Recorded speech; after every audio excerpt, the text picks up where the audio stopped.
Shocking news. ನಾವೆಲ್ಲ ನಿದ್ರೆ ಕಮ್ಮಿ ಮಾಡಿದ್ರೆ ಏನಾಗುತ್ತೆ ಅಂತ ಒಂದು ಟೆಡ್ ಟಾಕ್ ನೋಡ್ತೀನಿ. Sleep is your super power. ಅದನ್ನ 20 ವರ್ಷ ರಿಸರ್ಚ್ ಮಾಡಿ ಒಬ್ರು ಮಾತಾಡಿದ್ದಾರೆ. ನಂಗೆ ಗೊತ್ತು ಟೆಡ್ ಟಾಕ್ 20 ಮಿನಿಟ್ಸ್ 30 ಮಿನಿಟ್ಸ್ ಇರುತ್ತೆ. ಅದನ್ನ ನೋಡೋಕ್ಕೆ ಎಷ್ಟೊಂದು ಜನಕ್ಕೆ ಟೈಮ್ ಇರಲ್ಲ ಅಂತ. 30 ಸೆಕೆಂಡ್ಸಲ್ಲಿ ನಿಮಗೆ ಅದರಲ್ಲಿ ಇರೋವಂಥ ಇಂಪಾರ್ಟೆಂಟ್ ಥಿಂಗ್ಸ್ನ ಕೆಲವೊಂದು ಹೇಳ್ಕೊಡ್ತೀನಿ.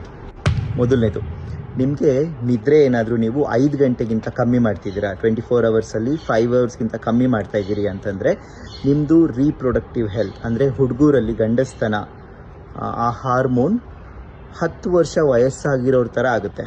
ಅಂದರೆ ನಿಮಗೆ 20 ವರ್ಷ ಇದ್ದರೆ ಅದು 30 ವರ್ಷದವ್ರ ಥರ ನಿಮ್ಮದು ರೀಪ್ರೊಡಕ್ಟಿವ್ ಹೆಲ್ತ್ ಇರುತ್ತೆ. ನೀವು 30 ವರ್ಷ ಆದರೆ 40 ವರ್ಷದವ್ರ ಥರ ಇರುತ್ತಂತೆ.